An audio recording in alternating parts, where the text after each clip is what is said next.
A typical day at Ramon Magsaysay University.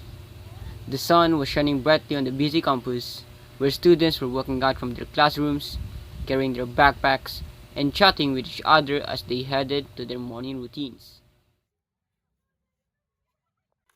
It was although, during the break, a usual event happened, where some students were busy doing fun, others were just sitting around, resting on the sidelines, others running around, chatting, and other various activities.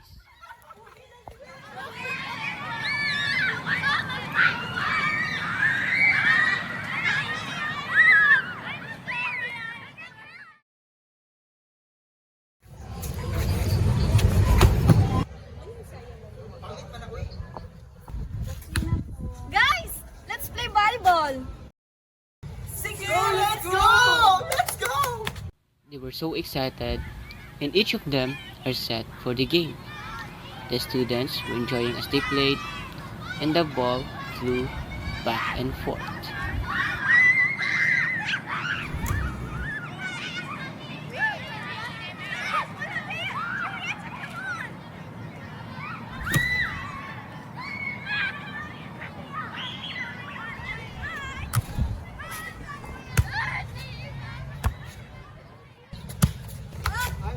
Guys, I'm out. I don't want to play anymore. Me too. I need to go to the restroom. Let's go. Okay. So tired? I'm so hungry. Who wants to buy food with me? I'm going to cafeteria. Me! I want chicken sandwich! Me too. I want 2 donuts and a lemonade drink.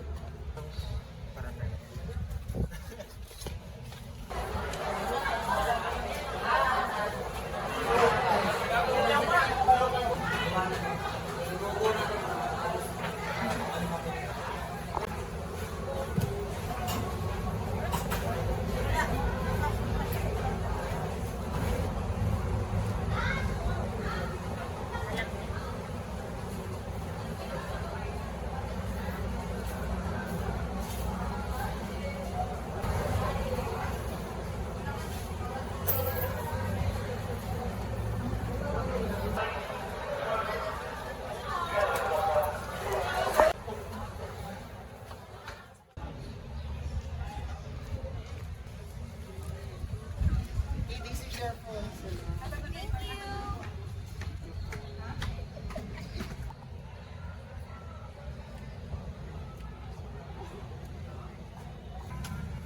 Guys, you know what just happened in cafeteria? What? Some students experiencing vomiting. Huh? What's the reason? I don't know. Someone just told me way back here. I think maybe it's food poisoning. Oh my god, it's so scary. Really? Oh my god, that's really so scary. Oh my god! Oh my god! There is vomiting! Oh my god! OMG! Are you okay? Panic began to spread as the students realized that something was seriously wrong. They had all eaten food from the cafeteria, and now many of them were suffering from nausea and stomach pain. An immediate response from the clinic rushed students to give first aid, while others were taken to the hospital. Amidst the commotion, the police came and immediately launched an investigation. But as they spoke to some students, a pattern emerged. The students shared the same case, where most of them had eaten food from the cafeteria before falling ill. Minutes have passed. The police conducted a thorough operation to inspect the cafeteria supplies. After a meticulous investigation, they concluded that the food sold at the cafeteria were clean, free from contamination, and were FDA approved.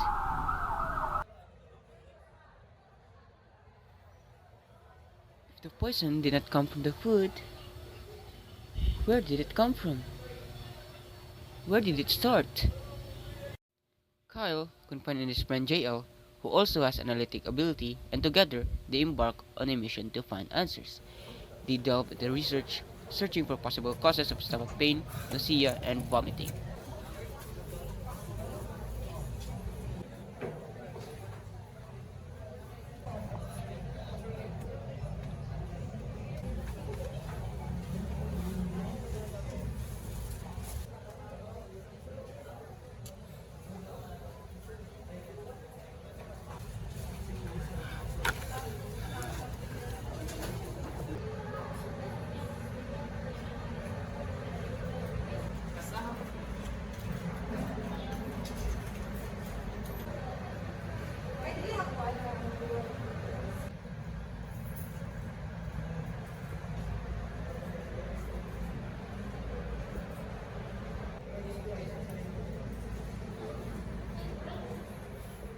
Wait, I found an article states that there's a particular chemical, if handled carelessly, spread through direct contact with someone who handled it, or by touching contaminated objects and surfaces, could cause immediate sickness. So, if the poison did not come from the cafeteria, it could have come from someone who handled the chemical and then passed it into others. In a room, Carl and JL quickly shared their discovery with their other classmates. Some were surprised by what they heard, while others were eager to learn more about the real cause. Hence, they tried to recall the events of that day. When Lazarus and I were on way back from the cafeteria, the students had already started vomiting. And it was the time that Aijaylyn just arrived from the comfort room. Wait, what's the connection between Elizarus and you returning from the cafeteria and Aijaylyn mentioning what just happened to the students? Bingo! It was possible that the chemical had been transmitted unknowingly from person to another, causing nausea, stomach pain, and vomiting if the affected hand was not washed before eating. Right, because the only thing I held was the money I gathered from all of you. And since this happened after Elizarus and I returned from the cafeteria, it was possible that the chemical had been passed through her by touching contaminated objects handled by the affected persons. That's right! But if the money came from each of them, maybe they're also one of the carriers of the chemical that was transmitted to Lazarus. Hold on! What did we do before we ordered food? We played volleyball, didn't we? That's right. We played volleyball. Maybe the chemical came from the ball. It did. I just picked it up from the back and I thought we could play volleyball. Exactly. In every hit and every touch of the ball, you had the chance to get the chemical from it and pass it on to the next thing you touch. What was the reason for the chemical being on the ball in the first place? What if someone had been using the ball for something else before we played? Something that involved chemicals. If I remember it right, there were some maintenance workers cleaning the gym earlier. Cleaning the floors and using some strong smelling chemicals. They had a big bucket and were spraying something around. That could be the reason. They were using a chemical that wasn't properly cleaned up. It could have easily transferred to the things near the place, including the ball. And when they played, they unknowingly spread it to each other. The realization hit them like a wave. The group felt a mix of relief and anger. They had uncovered the truth, but it was unsettling to think that their fun had turned into a health concern because of negligence.